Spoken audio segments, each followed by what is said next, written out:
Certainly. Now, I want to circle back to something that is pretty interesting that you bring up because I was watching something earlier today and I might have sent it to you. I don't know if I did. It was these two gentlemen speaking, and one of the gentlemen were talking about, and this aligns with what you're mentioning in our consumer society. So basically, these group of gentlemen got together a really long time ago and realized that the light bulb lasted too long. And they were essentially gonna fine the companies that were making the light bulbs for making them last too long. They had to find a way to make them go out sooner. And this created a terminology that's actually used now. I don't remember it off the top of my head what the terminology was, but it's literally the term that's used for when you cut the lifespan of something short on purpose so that you can perpetually sell more or create newer and newer items. Because essentially, according to my understanding, and I've seen this light bulb, there's one that's still on. It's called the Centennial Light from like 1901 or something like that. So it has 100 plus years that it's been on, and it's the same light bulb. So it kind of fits in, I feel like, in that space of consumerism and constantly feeling the need to buy the latest and greatest, this keeping up with the Joneses. And I feel as though that holds a large portion of society back from being able to like progress. Well, And yeah, it's huge because it's just the truth. Because think about how things go off in seasons. It's like, all right, spring sale, winter sale, summer sale. yeah, Like spending, that. It's been marketed that way. yeah, And everything. Holidays are marketed. everything's It's, marketed. yeah, Even movies, right? You look at movies, and it might have different characters, different, but it's all the same stories. It's a hero's journey. yeah, yeah, Like that. That's the reality of it's basically the same thing. All right, hero goes. He falls down. He picks himself up. His buddy finds him, or his mentor finds him, and puts him back together. And then he goes and rescues his damsel in distress, and happily ever after. We love movies. We love storytelling. yeah, So what marketing does so well is storytell to us that, hey, listen, if you wear this, this is the life you're living.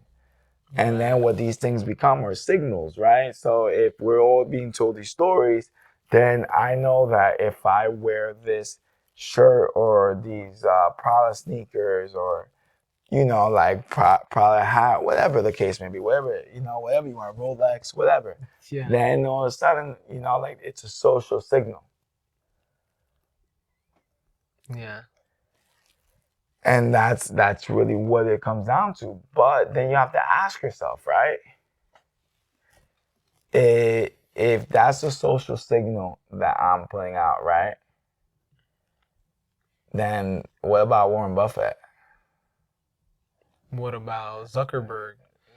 Yeah, What's up with these people, right? They don't do that right. because that's not the level of life, and that's not the level of the social, hierarchy where they're at. They have a different type of social signal. Yeah, So that maybe that should be the focus. Like reach that type of social signal.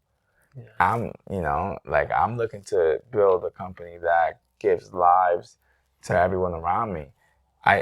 I fell so in love with everyone in our gym that it was like, all right, I gotta build something big because I need to be able to help them establish their lives and whatever it is that they want. right. So that's why I started expanding and started learning and started developing myself even more and growing myself even more because I just want to give more. For me personally, signals this, signals nah. You know what? I think the ultimate, like things that make life meaningful are relationships.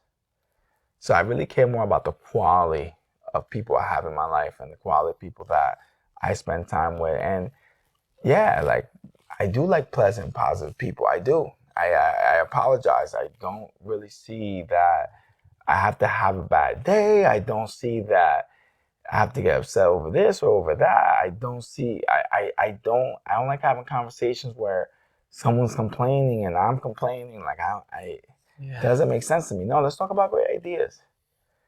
And if you want to talk about great ideas, okay. You know, yo listen. And I don't judge. You want to talk about memes? You want to do your thing? Yo, I no judgment here. Yeah. But what I'm saying is like, you don't have to pull me in. Right. You know what I'm saying? Right. Like that's your thing, and then don't get mad at me because that's not me. Right. You know, because I don't judge you for being you. Yeah. Why you have to get upset with me because I choose to do? It's crazy though because the resistance is there. Of The course. resistance is there, and the ability that people have in falling into these social norms is there's a lot in the way, I feel like, of people to be able to break out of that. They keep themselves. Oh man. So the hardest thing to change is behavior. Number one, the number one and most hardest thing is that most people don't want to see what's wrong with their behavior. You can't, if someone doesn't want to see it, it's impossible. You know, so it's a lot of people have a hard time receiving feedback or truth. All the same thing. Yeah. So it's hard. Then number two, right? Someone actually has to want to change the behavior. Yeah. So my advice, see where someone's at. I'm not saying turn your back on people. I'm just saying that wait till they get to this stage of life where you're at, and then. But until they're on that stage, you can't, because you're doing them a disservice. You're hurting them because you're enabling them.